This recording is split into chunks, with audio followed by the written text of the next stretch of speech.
Hey, what's up, Canada and beyond? Welcome back. It is Thursday, August 22nd, and it's been just a crazy old week, hasn't it? Yeah, hey, Don Recordman. I'm still on Facebook. It's absolutely amazing. Had another YouTube channel dismissed, shall we say, or dispatched. Some other videos that have been getting beat up. But hey, we're gonna keep going as long as can still find an outlet and an avenue to keep doing that. So we'll get to that in just a second. But wherever you guys are tuning in from, please don't forget to help us out here. Give us a share or a retweet if you're on Twitter or X, whatever the case might be. People are starting to figure out that even in spite of the censorship, that we're still here Monday to Friday, 5 days a week at 6 o'clock Central, 7 o'clock Eastern. And according to Grok, we talk about things that nobody else talks about. We cover things nobody else subjects where other people just won't go. And thank you, Grok, for such high recommendations. I hope other people get the message on that. And so one of the ways that we are adapting and improvising to overcome some of this insanity is Substack. As you guys can see, the link down there below. This is where all of the extras are. You can get the show streamed version of this. Everything we do the night before is published on Substack with whatever documents or PDFs, files, graphics, the slideshows that I use, even when I make slideshows for the show.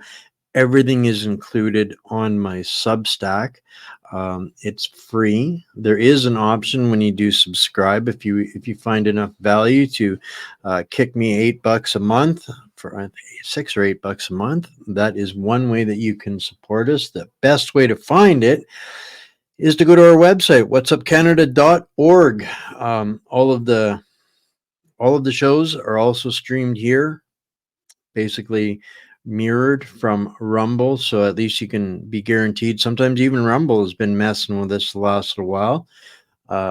But What's Up Canada and LGM.news are safe and secure, and you don't need to fill anything out if you don't want to. If you do want to get a hold of the Substack, just click the Conquer Censorship button there, or down at the bottom of the page. You can find that. And one of the other important things that have been kind of looming with the next pandemics, rail strikes, all of this kinds of insanity going on. We've got some breaking news on that, is the alternative supply chain. That's what we've been working on for a while now. We've got a partner, and if you click on that button, it will take you to this page where our Patriot Switch team is there waiting for you guys to have a little look. And if you click on the button and fill in a couple of blanks, somebody from my team, a real person, be prepared to talk to a real person, a real patriot. They're going to give you a tour and let you know what we are all about, how we defund these freak show companies that we continue to, be cornered into funding by illusion of choice. But that's some of the big stuff that we're doing. You can find all of that, of course, on whatsupcanada.org. So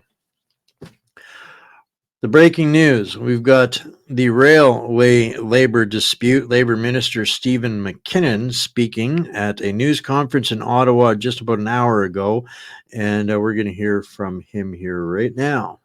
I'm proud, obviously, to be part of a government that has done a lot for the labor movement and is committed totally to collective bargaining. Collective bargaining is not easy, but when parties put in the work at the table, our economy is always better off as a result.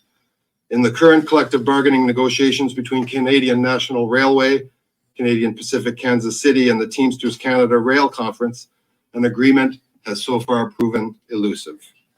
After months of negotiations, CN Rail and CPKC began lockouts, while Teamsters Canada rail workers at CPKC went on strike at 12:01 a.m. this morning.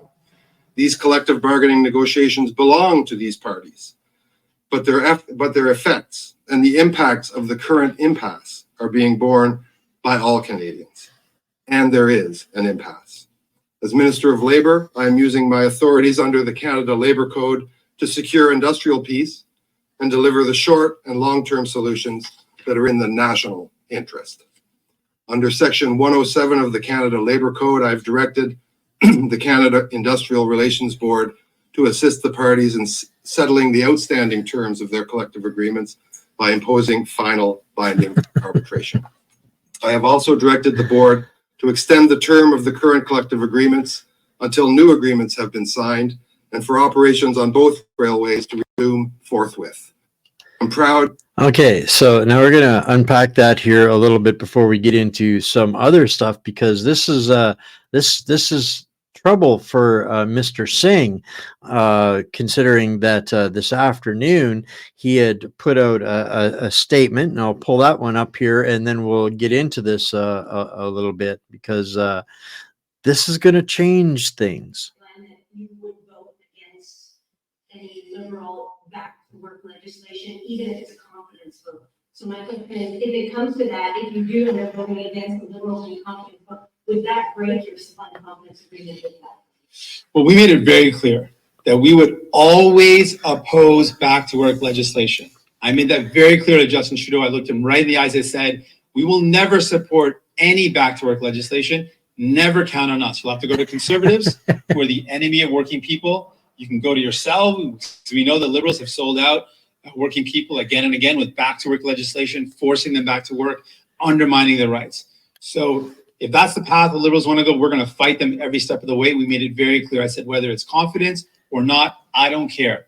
We're going to vote against any measure that attacks working people. Back to work, binding arbitration, we'll be voting against it. We'll be fighting it every step of the way. I made that abundantly clear to Justin Trudeau, and I make that clear again today. Well, to withdraw our support from the agreement that we have, that remains our position. We can always pull away. We can always break it, but I'll make it very clear. If Justin Trudeau brings in any measure that attacks workers' rights, we will vote against it. Confidence or not, agreement or not, we will vote against it, and we will stand. So basically, he's Trudeau's lapdog is trying to think or project that it has teeth, and it's such a farce, an absolute farce, and this show is probably going to get me into trouble with all of the unions, because we're going to touch on that's not the only time that they're going to get recognized today. This is this week we've been really smashing some smashing some truths out there that is making things uncomfortable for people. It's a good week to be a What's Up Canada follower, that's for sure. I'm going to put up this other meme and get into some of the things that are we're going to be ping-ponging around a little bit, because there's so much going on, and like I said, I didn't really have a lot of time together to put enough stuff together for a focused theme or anything like that. But the unions are out of control. The government is out of control, and they're all pruning around, pretending that, what was it yesterday? Oh, interest rates have dropped, or inflation has dropped, blah, blah, blah, blah, blah, blah, blah, blah. But this is an excellent meme to kind of depict the reality of the insanity of the clown world. But at the end of the day, so this is going to be a roller coaster. Yes, we're going to have some dark and gloomy stuff, but I promise you there's going to be a lot of positivity in this show as well. So the next one I want to pull up is kind of inspiring when people understand it, I guess. So this is what we do here, right? Marxists hold that the nuclear family is one of the greatest threats to Marxism. And they're right. our societies are the greatest threat to Marxism.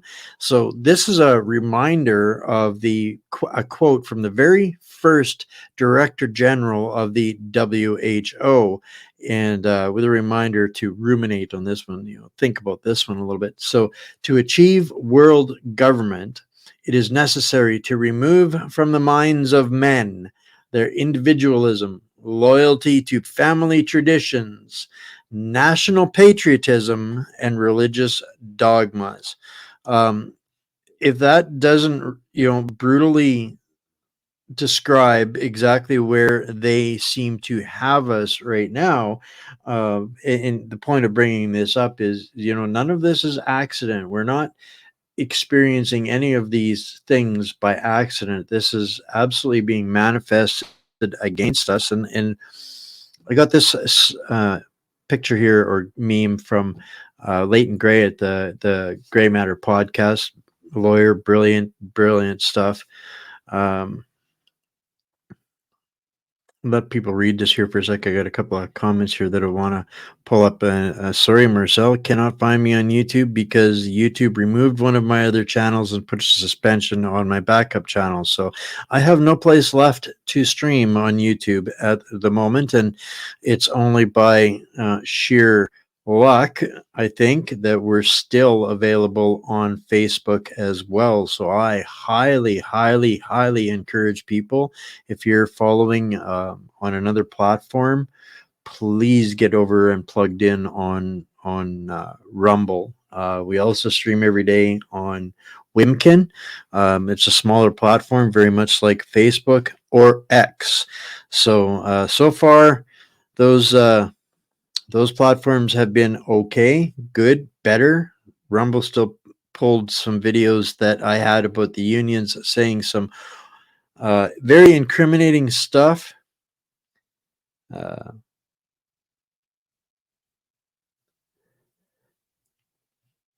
right. So I wanted to get back to this here with the 11-step plan of cultural subversion, and then we'll address my comment or response to it. In 1923, the Frankfurt School of Cultural Marxism created a plan to destroy Western society using 11 steps. The creation of racism offenses, ticked. The teaching of sex and homosexuality to children, ticked. Huge immigration to destroy identity, ticked. Attacked right from the first day by Lord Farquhar, Sparkle Socks, Twinkle Toes, Mr. Justin Castro Trudeau, right? When he said Canadians had no core identity, I call bullshit that from that day forward. Unreliable legal system, biased against victims of crime, tick, tick, tick. Dependency on the state or state benefits, tick, and getting worse and worse and worse. The undermining of schools and teachers' authority, tick. We're going to touch on that in just a minute or two. The promotion of excessive drinking, tick. Even 7-Eleven, right soon you'll be able to get your drink on there. Control and dumbing down of media. Don't get me started. Emptying churches, denigrating Christianity, and we're going to touch on that a little bit more further down the road here too. Tick. Continual change to create confusion. Can I tick that more than once? Encouraging the breakdown of the family. So the as much as these points ring, every one of them ticked off correctly, as people can see there. The part that people slip over was the Frankfurt School of Cultural Marxism. Where was Frankfurt? And where did all of these Frankfurters end up post World War II? We don't seem to have make that continuous connection between our captured education systems and where that leaves us in this day and age.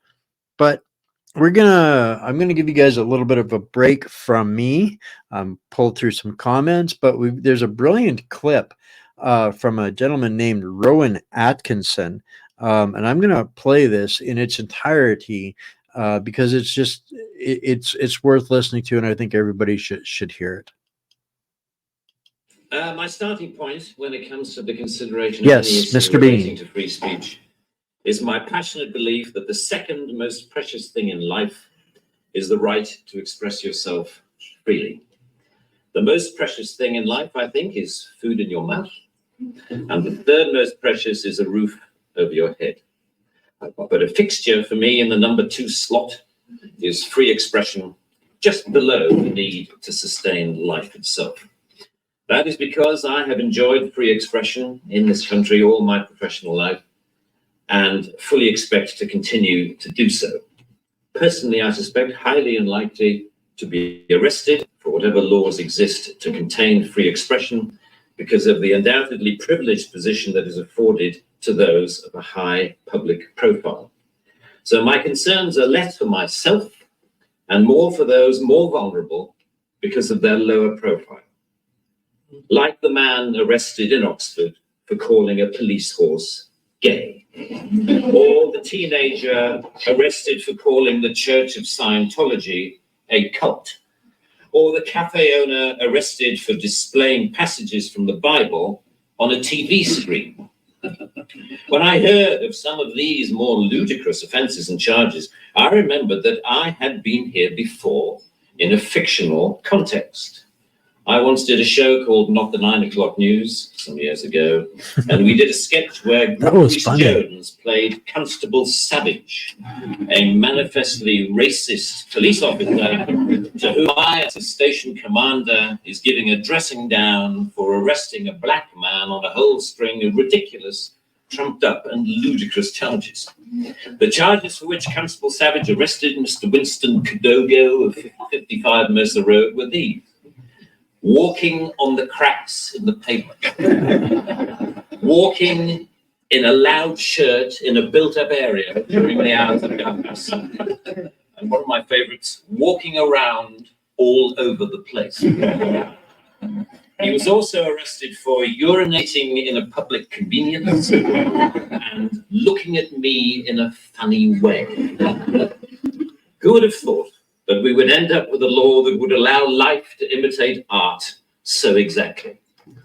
I read somewhere a defender of the status quo claiming that the fact that the gay horse case was dropped after the arrested man refused to pay the fine, and that the Scientology case was also dropped at some point during the court process, was proof that the law was working well, ignoring the fact that the only reason these cases were dropped was because of the publicity that they had attracted.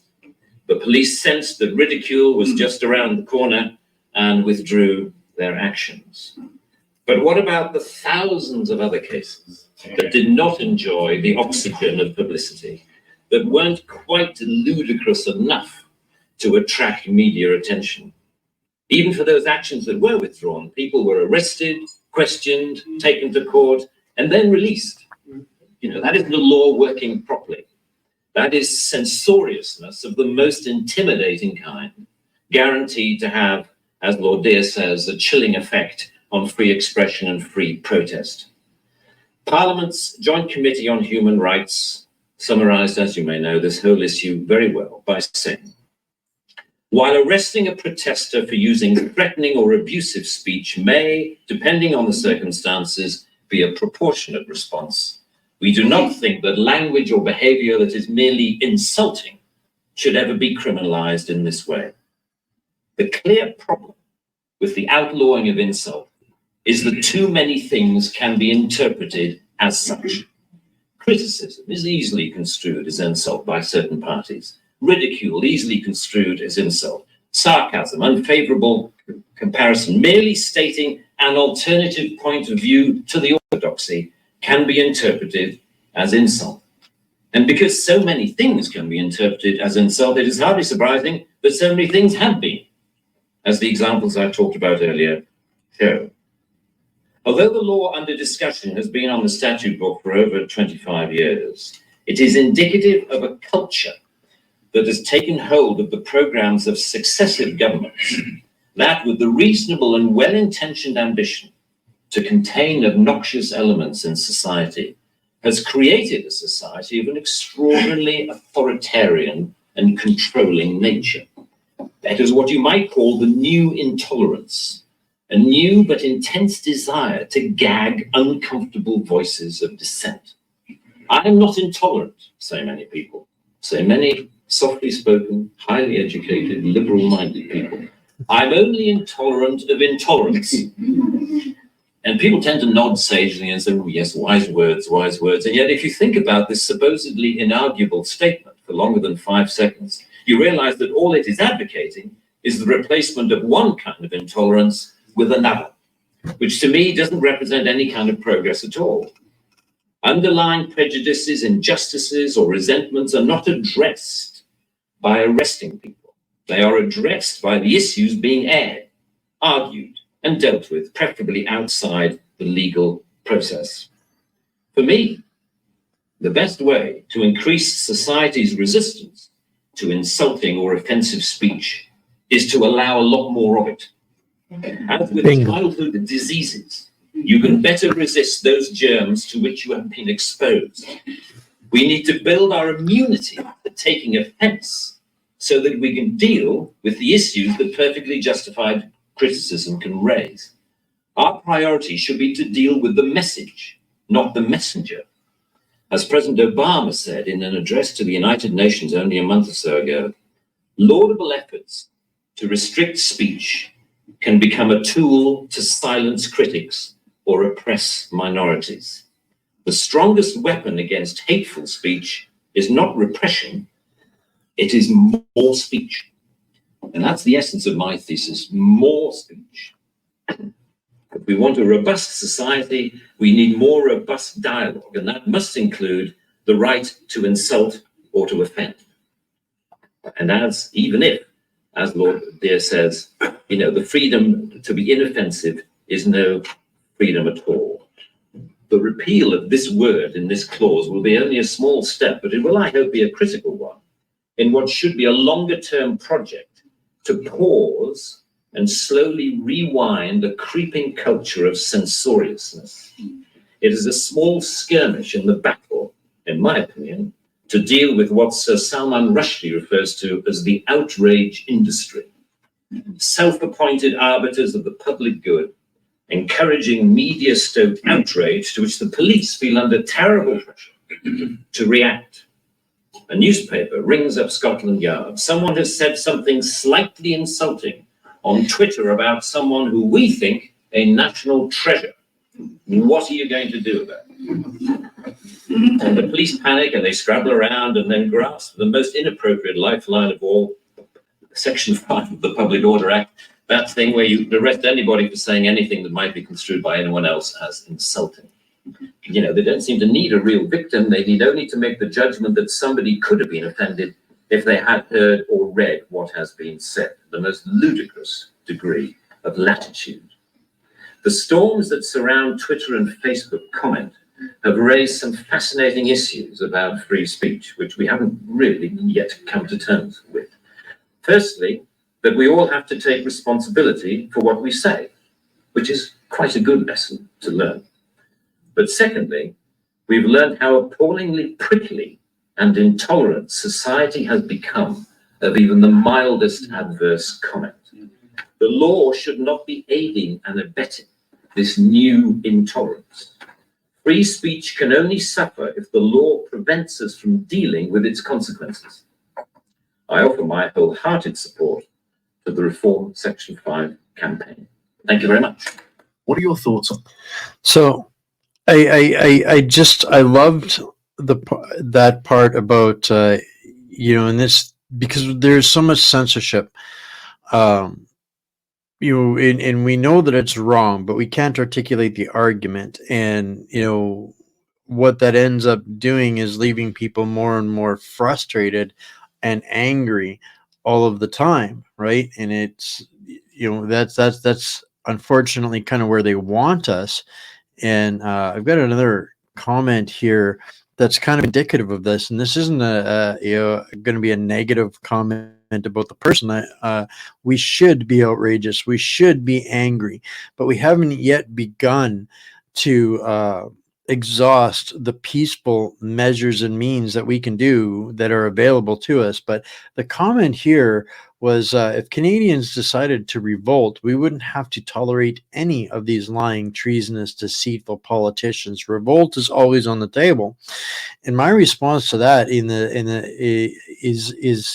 I don't want to silence anybody, but I don't think that that's safe, because people who use words like revolt and revolution are always the ones incapable of actually taking part in suggested revolts, and will ultimately be the justification for their further state abuse. And that's exactly what Mr. Bean, was just talking about. Yeah, that was Mr. Bean talking. He had given a speech in Parliament or something or another the other day regarding the infringement of the state on freedom of speech. And why this is so concerning to me is not just Bill C-63, but we're not even going to be able to defend ourselves soon. Case in point, like last night's interview, the same, covering some of the same subjects that Whitney Webb and Neil Oliver just got silenced and removed for. We're not allowed to call out crime, corruption, evil, and darkness within any culture, particularly the protected ones. The instant you address disgusting or criminal behavior in some protected minority or class or faith, we are subjected to the enforcement of the law, not the people that have broken the crimes, So when Whitney Webb addressed certain cultural factions, I guess, of mafia, which we all used to know and understand, that's why she got deplatformed. Now they're arresting kids in the UK and sentencing them for 2 years for thinking out loud online. I just saw a roundup of people because they'd been organizing a protest on social media for an upcoming event.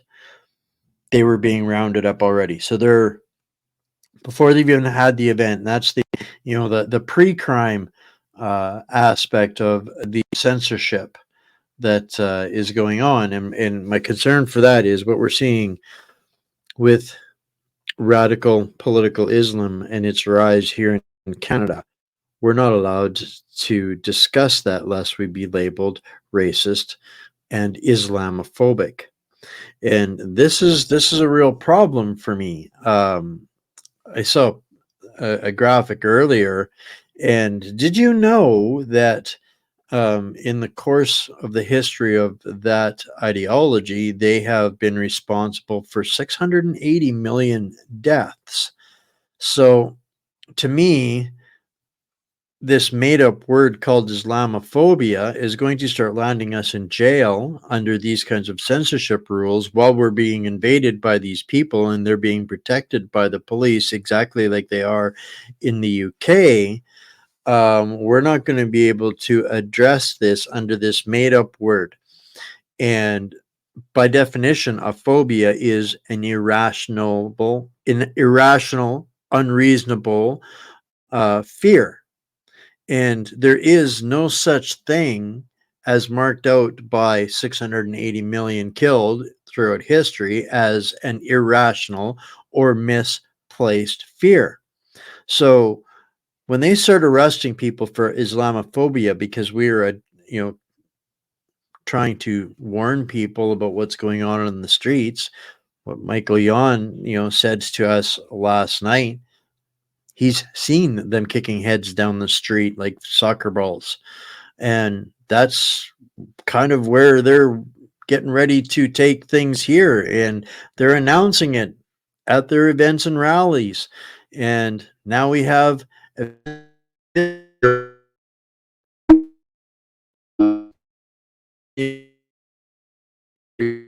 to additional bomb threats being made to institutions across Canada today, including synagogues, mosques, museums, pardon me, not mosques, synagogues, museums, malls, ports, art galleries, and more.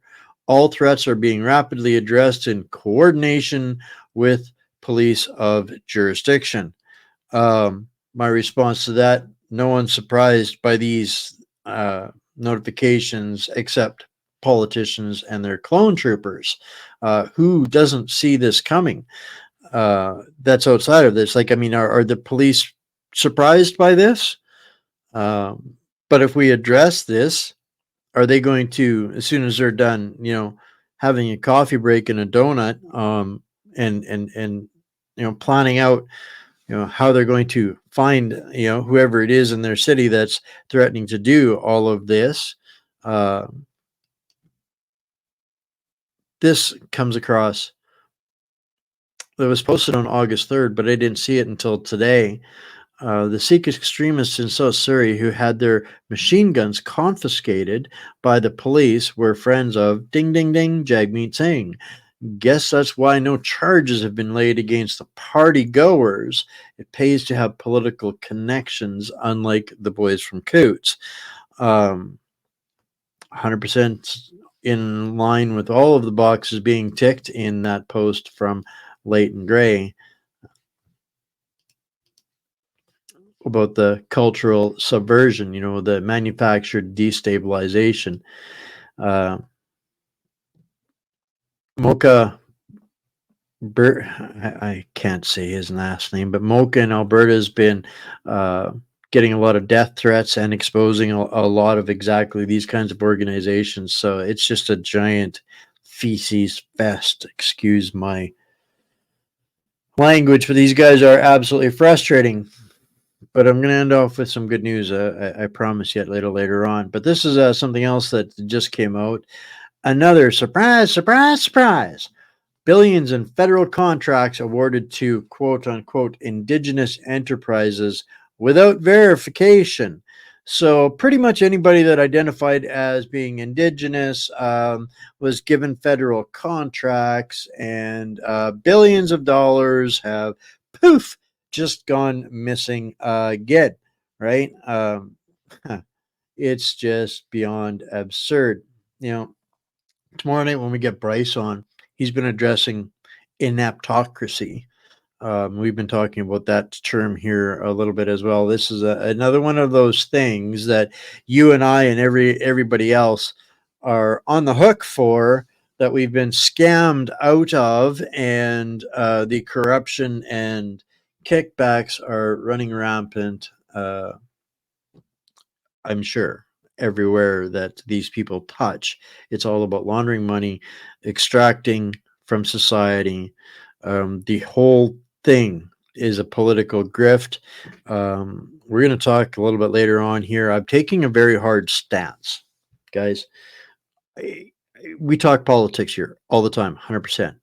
But that's because I understand and have for a long time that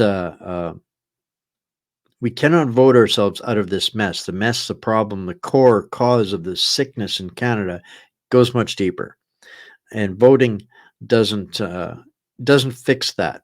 And once you understand that, every part of that game becomes gambling and grift, right?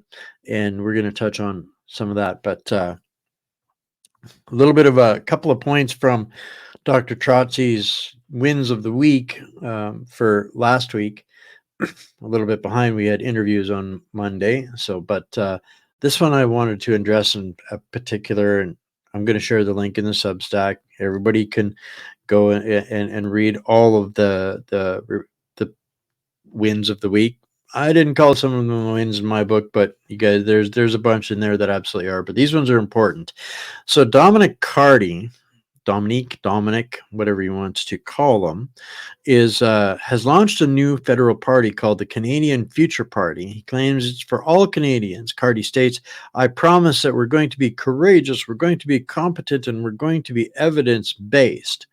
This is the same person who, while the education ministry in New Brunswick in 2019 initiated legislation to remove personal belief and religious exemptions from childhood vaccines, meaning all children would be forced to be injected with all available experiments in order to attend public school. This, in spite of total lack of evidence of the safety of the experiment schedule. Cardi also stated, this is the guy, and this is the important part to remember about this guy, is that children belong to the state, not their parents. So another political grifter that is a flat out liar and an absolute evil entity, right? So good to know. A win is that Danielle Smith says her government will introduce legislation on pronouns in schools this fall. Says new policy requiring parents to be notified when kids 15 and under want to change their names or pronouns in school will be proposed in the fall legislature that begins in late October. So Danielle Smith is going to have a lot of things to discuss in her leadership review coming up. But it's good to know that that one is kind of in the bag. I shouldn't say that kind of in the bag. There's going to be other bigger fish to fry, and sooner she can get that put to bed and done with in Alberta. In that particular case and instance, and now I don't want to make a hypocrite of myself.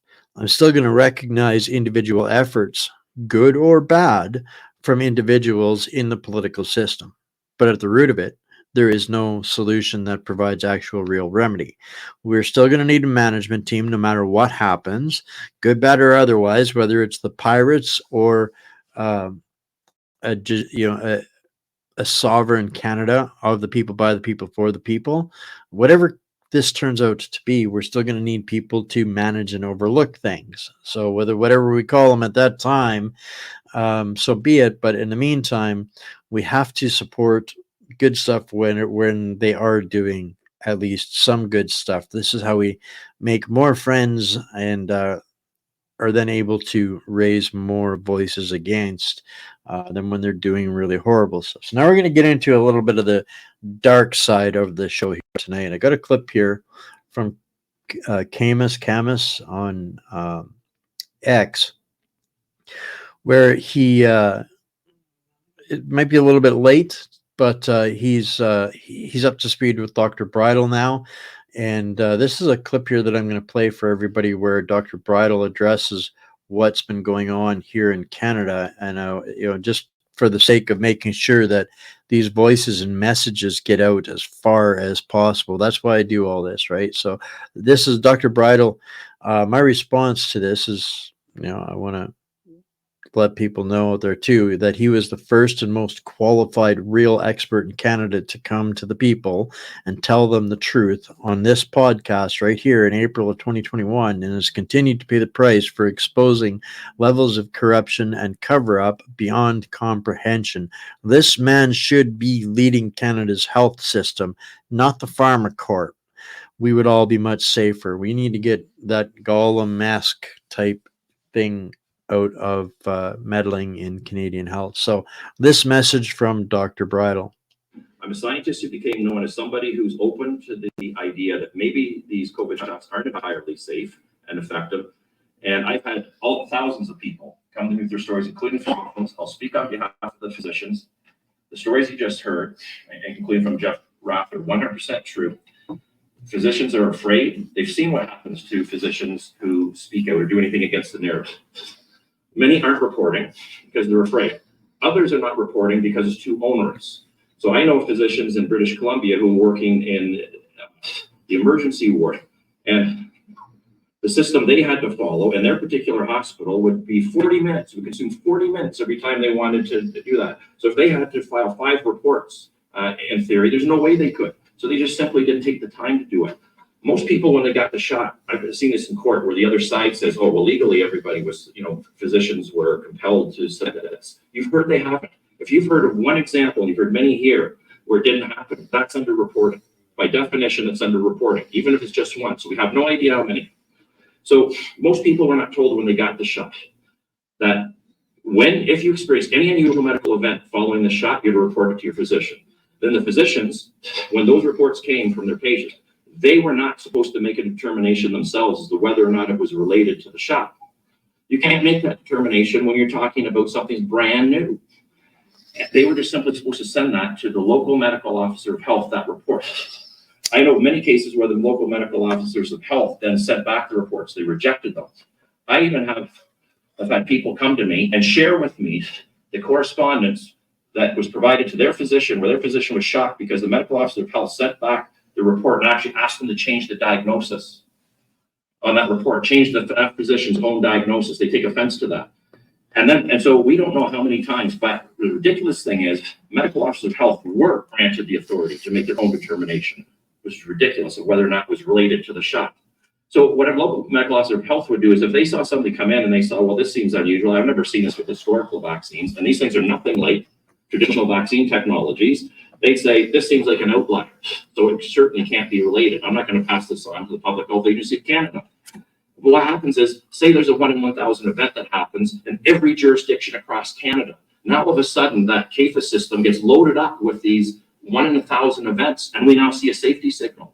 So I'm just explaining to you, this is how the system worked.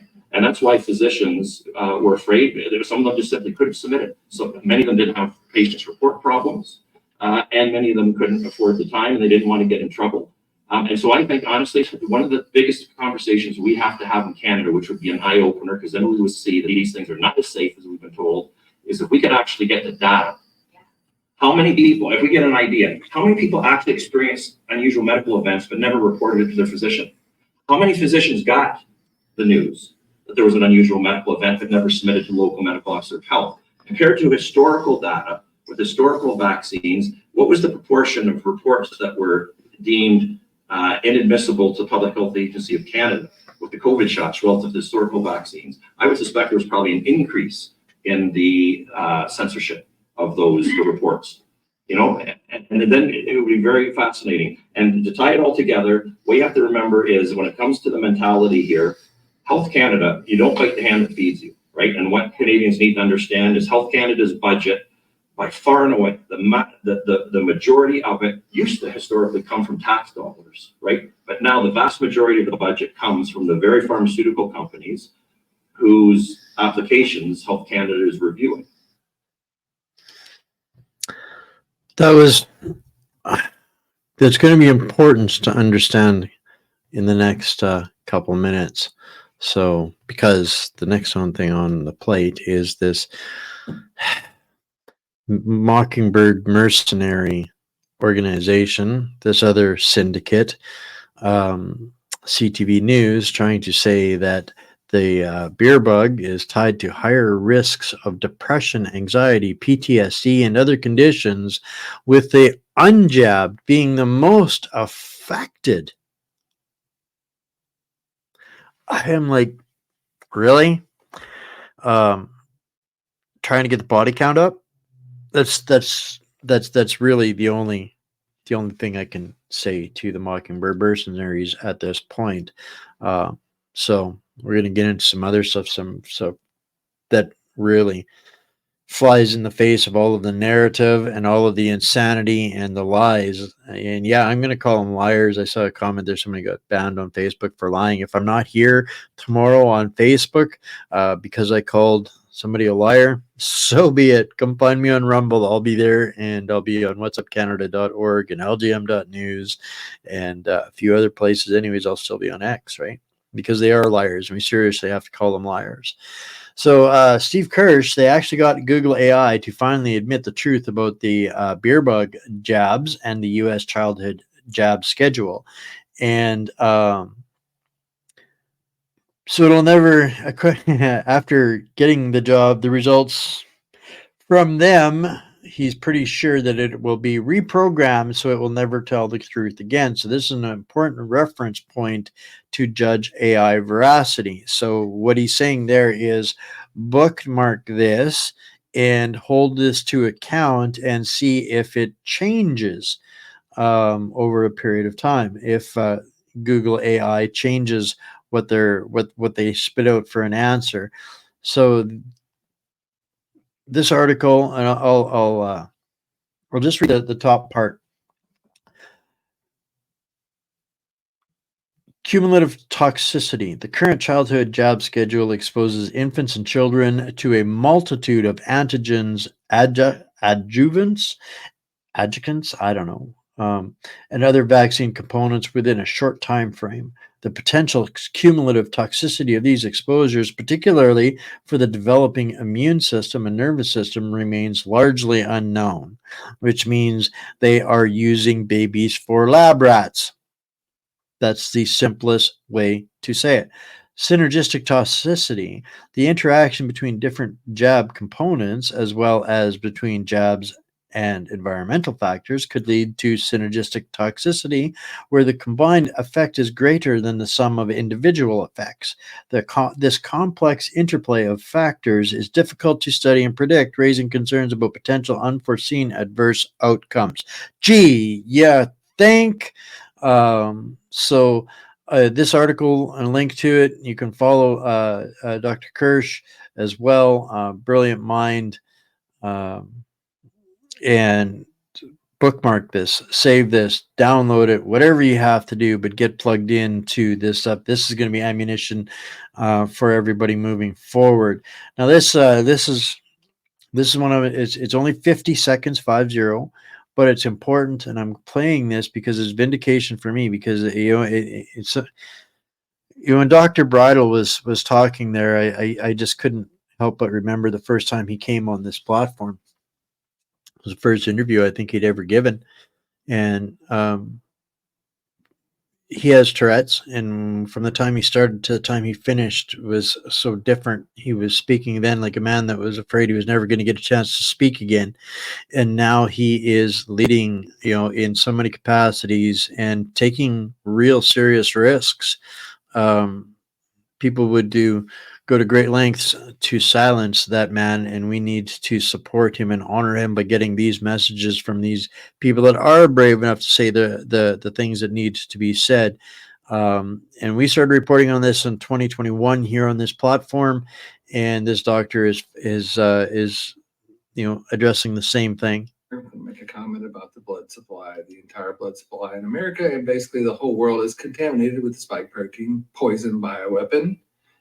We need to arrest all the damn evil poison pushers, and we need to quit accepting blood from people who took the poison, because we're seeing patients that get blood transfusions that are unvaccinated, and suddenly they get blood clots or have heart attacks or strokes, have bad outcomes after receiving blood that has the spike protein poison in it, which is what I told everybody was going to happen 3 years ago, and I was banned everywhere for telling the truth.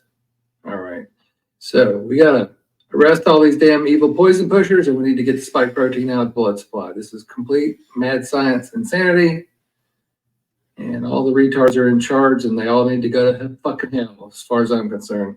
Hello, Dr. I cannot agree with that man any more than what I already do. So now here, Dr. Circus, his article on Substack again will be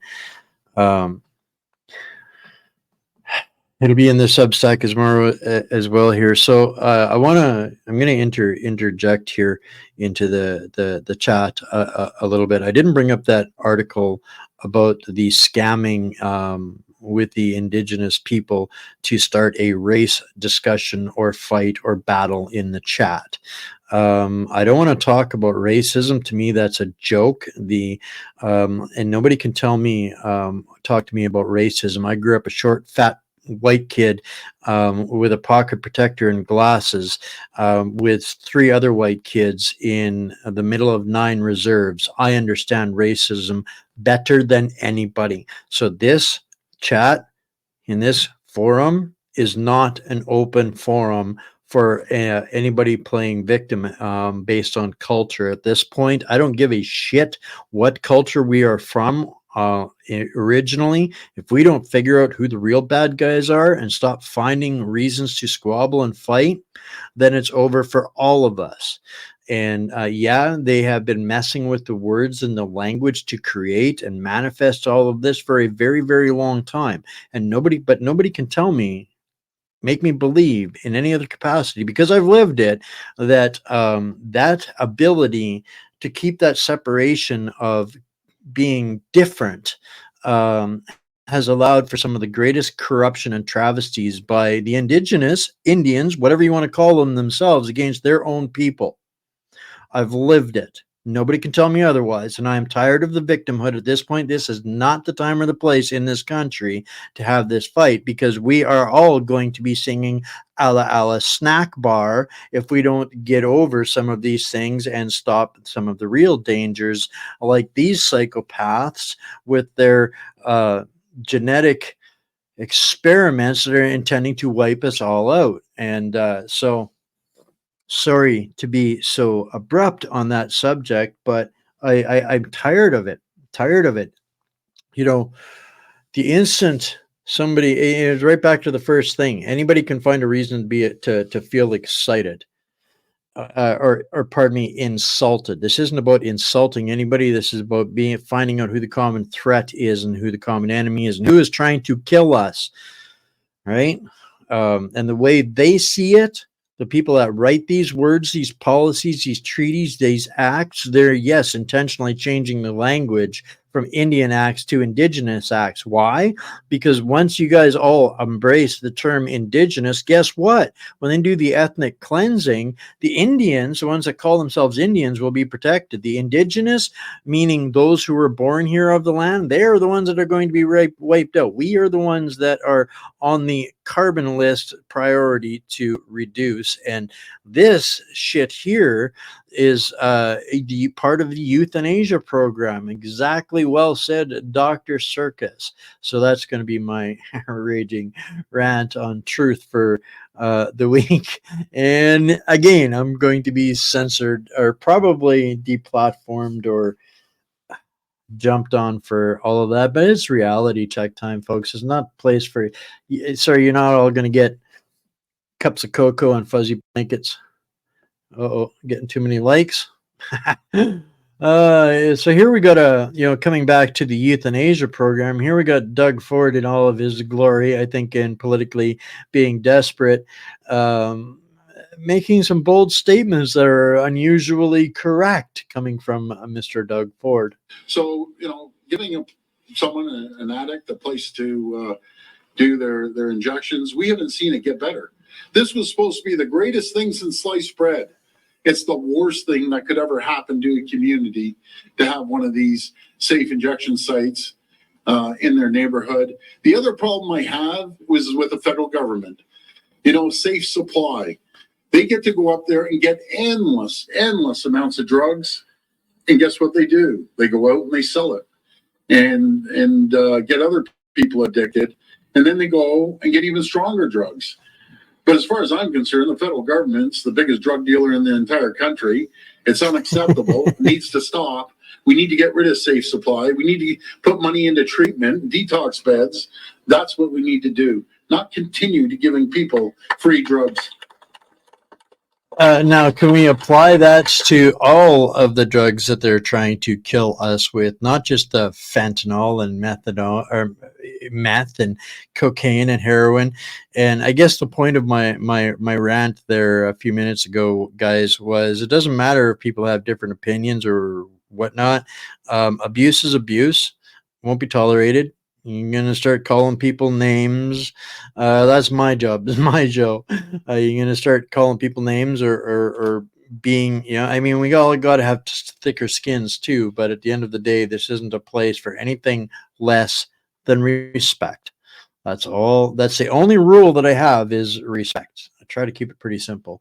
Now, this is a disturbing clip when we talk about experimentation and what these monsters and freak shows are into. Holy mackerel, we're already almost an hour and I still got a bunch of stuff lined up. I'll start speed blasting through some of this, but this is extremely disturbing. I covered some of this a while ago. This is from a lecture in I believe 2019. Actually having one animal learn something and seeing and recording that activity and put it into the sensory cortex of the second animal, and that animal acquires the knowledge. From the human drone technology standpoint, You can attach the human brain to another human brain. You can direct motor activity, or you can send communication and information. Dr. Ventnor's work is my view, the equivalent of the development of nuclear weapons when you realize that he created life in a cell. He programmed yeast cells to produce anything he wanted. These can be inserted into you through the hypospray needles. You put in a specific gene slicing, you program what you like, you put it in the cell, and it can reproduce and make as much as you like. It sends a signal and tells which portion of the DNA should unwrap, unfold, and produce a product. Related to this is an idea called dreads. These are designer receptors that can be remotely controlled. You can create a cell, you can put it somewhere in the body, and you can remotely activate it. So you have the capacity to create any product, as long as you know the DNA sequence. You can insert it into a living system, and you can remotely control it. It may affect the way you think, the way you act. So once you know that the technology is there to edit, splice, and program a cell, and the technology currently exists to administer to somebody and have it go park anywhere you program it to go park, proliferate, and do its function, you can have things activated in other people's brains. Because people have figured out how to hide imagery in the DNA of bacteria. You can have the information reproduced in a string form as a form of a protein. The new way to hide information is going to be in DNA. This is the first experiment showing what imagery you can hide in bacteria. This is the latest. It's a GIF file. Well, this is what the Chinese are doing with DNA. Merging DNA systems with quantum computing will be really quite an amazing and both lethal threat. The next thing I wanted to mention to you is memory. Can we erase memory? Can we modify memory? Can we change memory? Short answer is yes. Short answer is yes. One animal learns something. Sorry about that, guys. Short answer is yes. So there was a comment. 100% old saucy. They want the hordes of zombies, but not just do they want the hordes of zombies. They want them at will, on command, when they want, when it's convenient, when they want to trigger them, when they want an event to happen.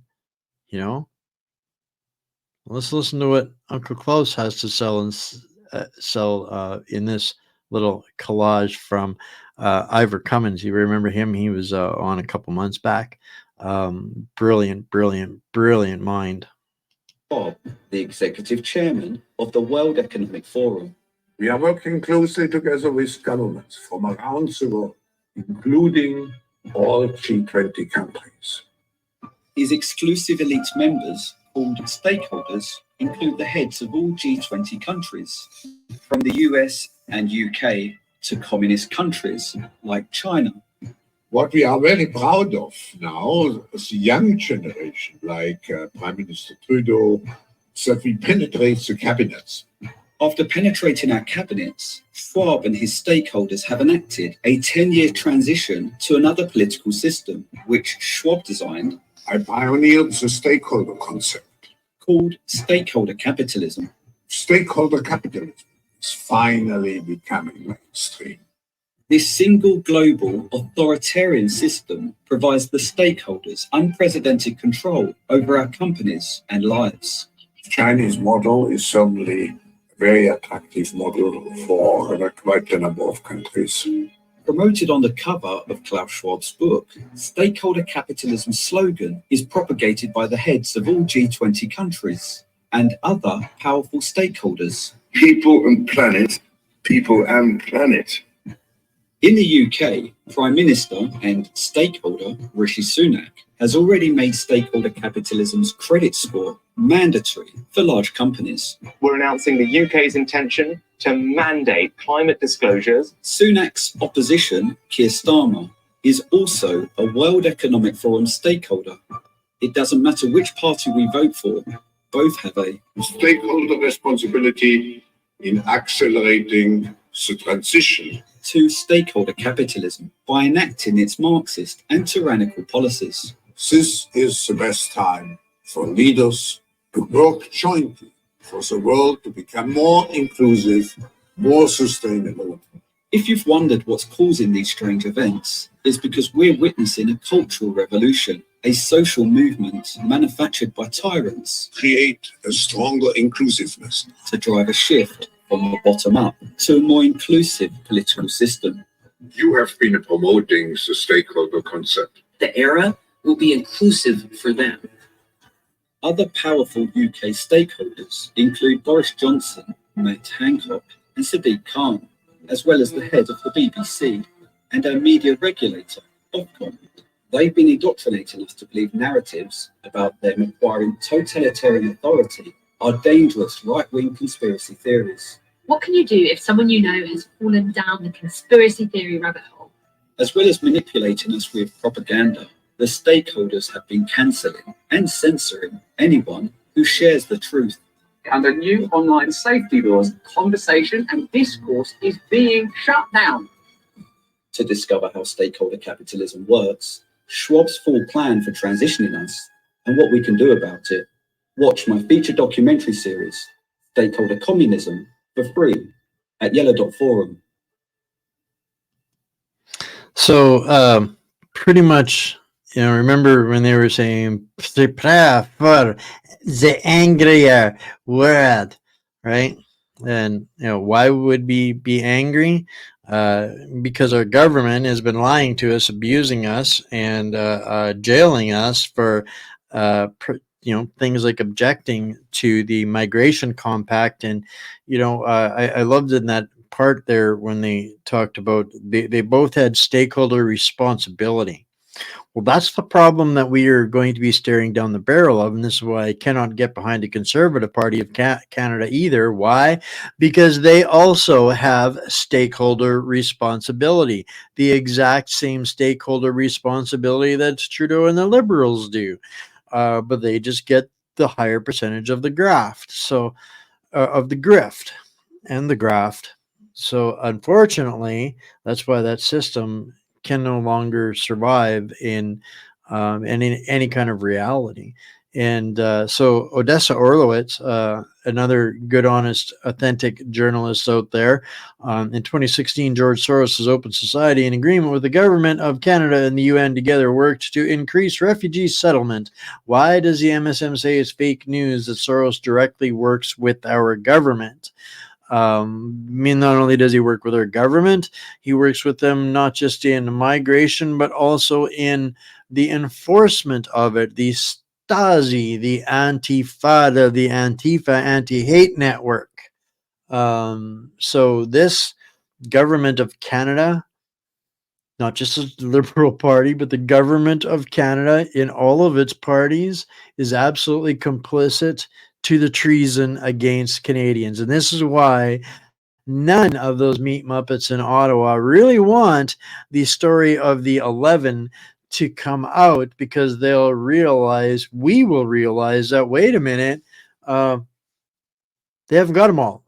They haven't got all the bad guys, because it's these meat muppets that are tied into Schwab that are probably far bigger treasonous criminals to Canada than any of the 11 that, unless you're counting Trudeau and Singh as part of the 11. But yeah, at this point, the only thing that I can assume reasonably is that every single one of them is complicit in the crime spree. And whether it's through obfuscation or denial or any part of it, they're all complicit. They're all criminals, and they're all guilty. And our military ain't going to save us. We talked about this last night with Michael Yon about our militaries being neutered. And what do I see from Tom Quiggins today? This is the cover of our military magazine, the Canadian Forces magazine. And I can't even. These are the people defending our nation, while that meat muppet chihuahua in Ottawa is pissing on Putin's leg and funding Nazis. This is our military, guys. I think we need to be very afraid at this point. I genuinely think we need to be very afraid. And I don't think I'm exaggerating when I say our military has been neutered.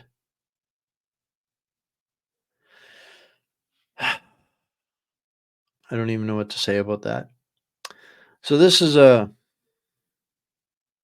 comment 12 hours ago, because the what's his name that made the announcement, Stephen McKenna, kind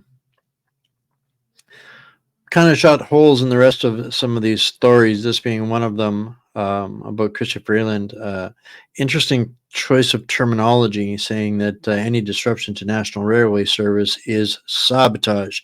So who's doing the sabotage? The unions? Inquiring minds want to know.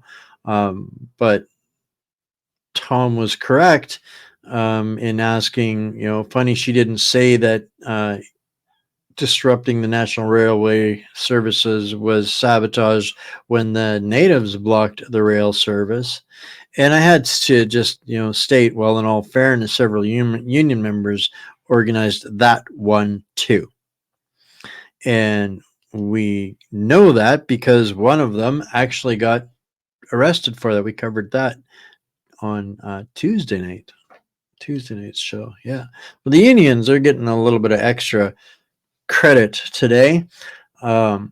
So Sheldon Yakachuk, who's an engineer and research analyst and all around OCD for chasing down data, I was kind of looking at some union stuff now that their colorful character has been in the news here lately so much, Mr. Hahn. But he's kind of looking at this, and he says where CUPE made $300 million last year bilking their members for dues, where they'd pay dues, whether they were a member of this union or not, and unions don't have to pay revenues on this. $300 million is a lot of money. And I caught this comment underneath, and this was interesting to me. Where does their investment portfolio look like? They looked a couple of years back at the teachers union, and it shocked this person. And it was interesting because it was 2021. I did a report where I had court transcripts filed to the courts in Ontario from a few members of the Ontario Teachers Union, where they were describing, I think it was $234 billion with a B, billion dollars of the Teachers Union funds were invested into Bill Gates and Moderna and the rest of the usual capitalist crony capitalists that were making billions off of the lockdowns. But yeah, my question has always been to the union members, particularly of the Ontario Teachers Association, that's $234 billion that was invested in Moderna. How exactly did they know to invest however much how much of that was invested in Moderna? But how did they know to invest that in Moderna before Moderna was actually had a product, or we had a crisis that needed a Moderna solution? The unions were somehow magically invested in there. So sorry, teachers, but I think your pensions have been captured by the syndicate, and they've been engaging in capital crimes, and it's exactly insider trading with your pension funds. And how does some of that kind of stuff happen? Through guys like this. This is some things, I love it when people start to do bad and shady things, because sooner or later the past catches up to them, even when some of it that happened early on or before the internet. But in 1993, the Labour Party were taken to court by a lefty lawyer who demanded illegal immigrants get benefits. He won the case and laid the ground for today's scandal of hotels and benefits for illegal migrants. That lefty lawyer was none other than Keir Starmer. So another pattern and trend emerging in the UK. We covered the Jagmeet Singh's belly flop earlier. So there's a a bombshell that got dropped on Jagmeet Singh today. Another one. So his life is going to get real rough in the next little while. Michael Cooper has unleashed a scathing critique of Jagmeet Singh's NDP, accusing them of being nothing more than a fake opposition party. According to Cooper, Singh's NDP has betrayed its role as a genuine check on power, instead playing a subservient role to Justin Trudeau's Liberal government. The controversy surrounding Trudeau's administration has reached new heights with a recent scandal involving a green slush fund chair appointed by Trudeau who has been found guilty of breaking ethics laws. The revelation that $330 million was funneled to pad the pockets of Liberal insiders underscores a troubling pattern of corruption and misuse of public funds. This massive sum was allegedly siphoned off to benefit those closely tied to the Liberals rather than being used for its intended environmental or public welfare purposes. Adding fuel to the fire, Cooper highlights how Singh's NDP has actively blocked parliamentary hearings over the summer, which were crucial for scrutinizing this corruption. Rather than challenging the Liberals, the NDP appears to be more interested in protecting them. This complicity not only undermines their credibility, but also reinforces the perception that the NDP is merely a puppet party taking orders from Trudeau and failing to hold his government accountable. The dynamic between the NDP and the Liberals is increasingly seen as a charade, where the NDP's supposed opposition role is reduced to a facade. This arrangement allows Trudeau's government to evade proper scrutiny and continue its questionable practices unchecked. By aligning with the Liberals and obstructing necessary investigations, the NDP is seen as complicit in perpetuating Trudeau's questionable policies and practices. In essence, Michael Cooper's comments paint a damning picture of both Trudeau and Singh's NDP. The real losers in this political drama are Canadians who are left without a true opposition to challenge the excesses and corruption of the Liberal government. The implications of these revelations are significant, revealing a political landscape where accountability is undermined and public trust erodes. Michael Cooper says it's both disheartening and infuriating to see how Singh's NDP has turned into a fake opposition party, dancing to Justin Trudeau's tune.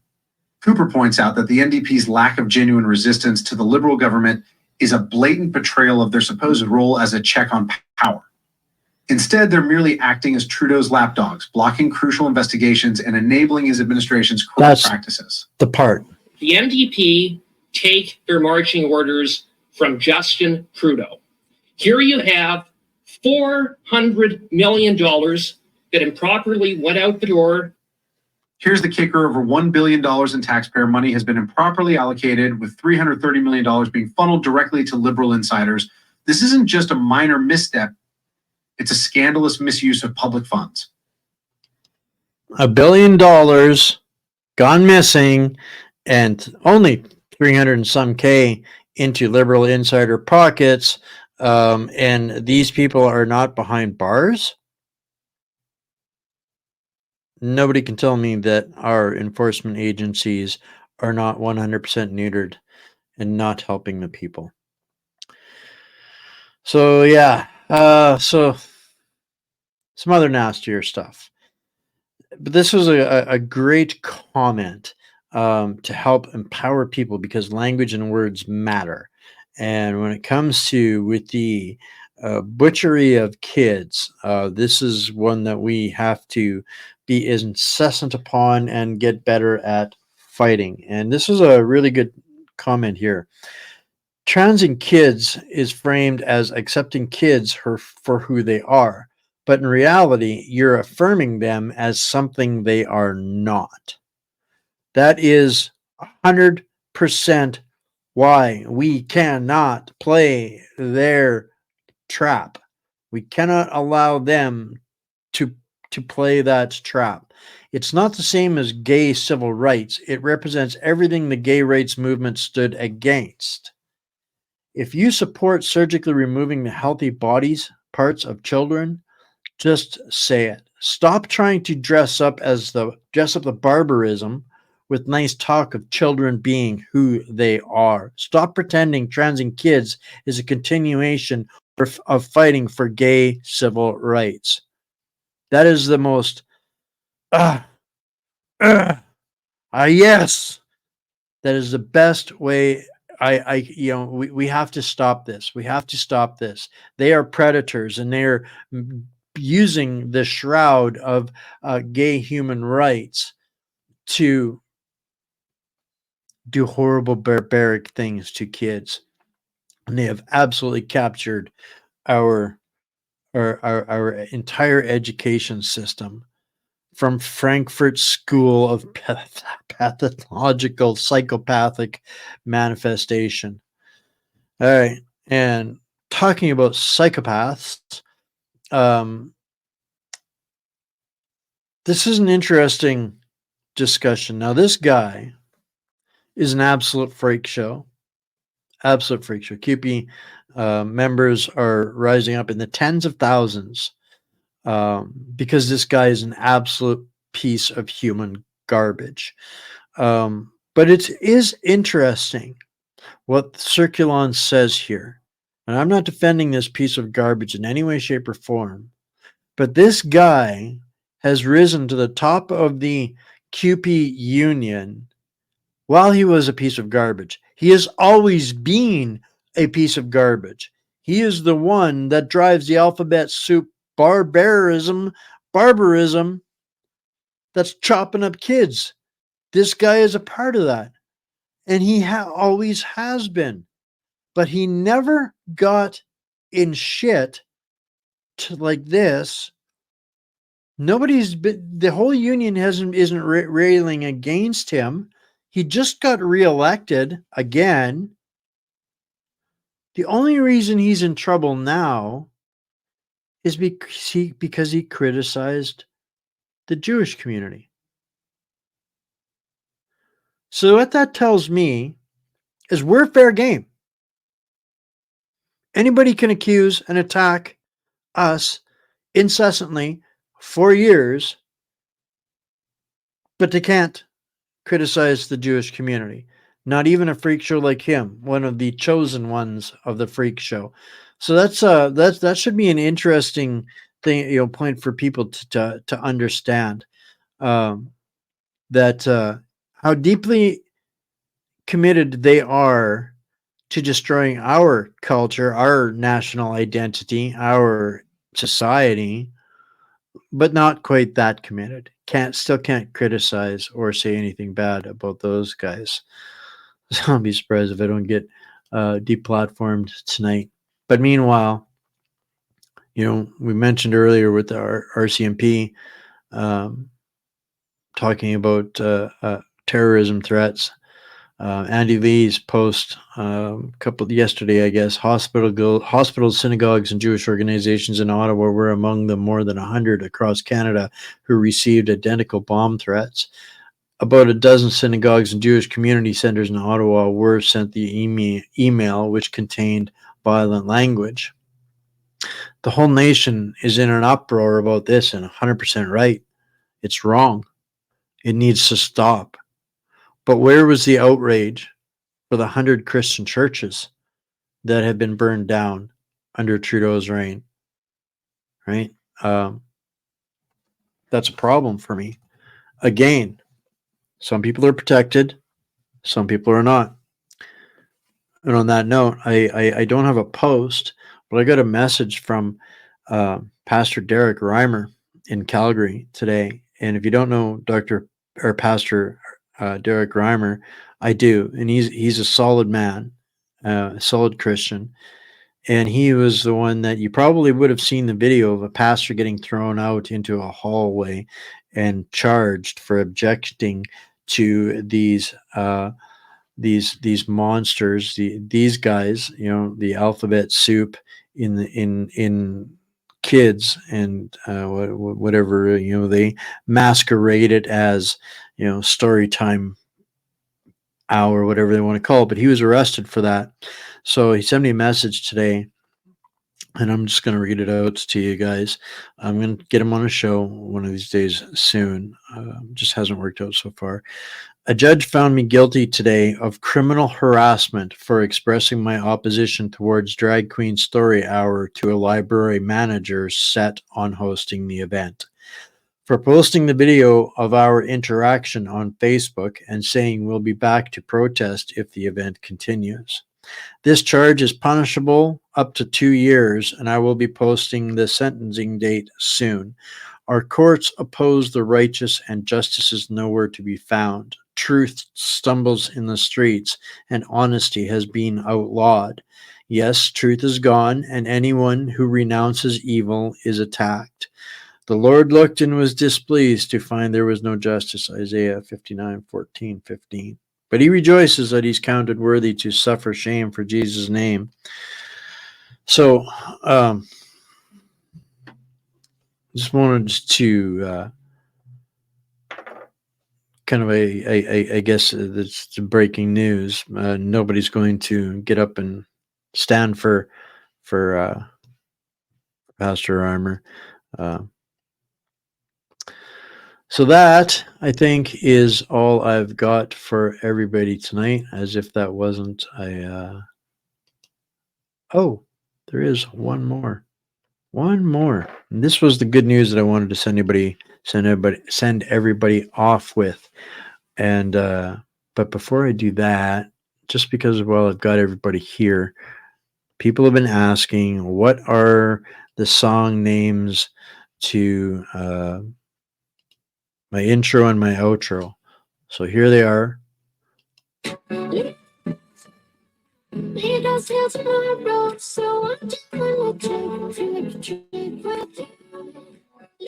That's the intro, guys, and the one that I think everybody was asking for is Found You. All right, so that has been questions answered. You don't have to have me anymore on that. But the final good story of the day. Finally. People that have been watching and hanging out here for a few years have heard us talk about, we understand where the only remedy is, and finally somebody else has caught on to it. So Jason Levine put up this post, I think it was last night, where he wants to start having discussions about constitutional conventions in Canada. I'm going to copy and paste this. I'm going to link everybody to it, but he goes through a brief history of it and what it is. And honestly, this is the only recipe for remedy in Canada that the world will recognize. Violence, revolution, overthrowing the governments, coups, all of those things, the rest of the world wouldn't recognize it. So there's why I say there's no point in giving any energy to any of those revolt discussions. There you go, PDS 10. But I heard on a fellow talking about this. I think his name was Yukon Strong on X the other day, and then coming across this. And I've been talking about this for a long time, where we need to understand the actual real jurisdiction of Canada, and that we are not a sovereign nation. So this has been my challenge to all of the political people seeking office. Right? And this is the benchmark for me. It's really as simple as this. If they're a politician and they want to be our representative, if they want to serve us, I only have one ask: that they move to host constitutional conventions to seat a de jure government. What does that mean? That means Canadians going through the same process that Iceland did, the same process Barbados did, and a little while ago, the same process America did. It's called constitutional conventions, and that's how you actually become a sovereign nation and separate ourselves from the monarch and the pirates and all of those things. And they have no choice but to accept us to do that when enough of the people get engaged in the process. So this is why every single politician out there, from municipal all the way up, if they are not willing to get engaged in the constitutional convention process, they are a grifter. They are a grifter. They are syndicate, not representation. So this is why I'll address certain subjects, certain things. People will do good, bad, and otherwise in the political space, and I will still address them in that space. But at the end of the day, every Canadian needs to know and understand the process of constitutional conventions. That 'tis the only way. And the best part of this, the best part of it, guys, not only does that take away our wallets from these corrupt syndicate, I almost said some things. Here's what happens. The debt that the government of Canada has created becomes the debt of the criminal, which means the politicians bear the burden of that debt, not we, the people of Canada. That debt becomes odious debt. Odious? Odorous? Remember that. Odious.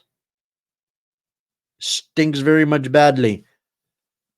Canadians could be debt free if we went through getting educated and having proper constitutional conventions as recognized through the due process. I'm not talking these Freeman of the Land hacks, the sovereign citizen hacks, none of that. No. There is a duly recognized process. Other nations have gone through it. We can and needs to do this too. And I'll tell you what, that was, to me, was the winning post on the internet. There's nothing I could have hoped for more than for somebody else to be lighting up this conversation. This is when I'm talking about getting blindsided in the next election by Quebec. This is exactly what I'm talking about. Because people in Quebec are a lot farther down the road of understanding what this means. They get it. And this is the blackmail that they've been using over the rest of Canada, and getting what they wanted from the syndicate called government was because they understood constitutional conventions. And at any time that they weren't getting what they wanted out of Ottawa, in the back rooms, they'd be talking about exactly this, breaking the syndicate. Because anytime a single province or territory does this, it breaks the syndicate. Everything resets back to zero, and not in the globalist way that they were talking about. That's not the way Klaus Schwab and his minions, his clone troopers, his infiltrators, his traitors envision the Great Reset. This is the last thing on earth they want us to know and to understand. So I really hope people get plugged into this. The very best resource for that is a platform called The Myth, the story, MYTH, themythiscanada.com. I was just talking about this a couple of nights ago. But guys, this is something to sink our hearts into. This is something to invest into. And if we could take and put that, that recipe list that I put together, to use that as a basis of discussion, to start talking about what would a Canadian Constitution look like if we, the people, assembled it, I'm pretty darn skippy sure that we would do a far better job than the Meat Muppets in Ottawa or the corporations would be willing to engage in. So to me, this is incredibly inspiring, guys. And it's something that we can get educated on. And like I said, work together towards. So we can find a bazillion things to disagree about, argue about, fight about, but understanding who our enemy, or pardon me, who our threat is, who is the real threat to us. And I'm talking very basics, life, liberty, health, security, those kinds of things, understanding our invaders, and finding, that little bit of time and resources that we do have, applying those appropriately.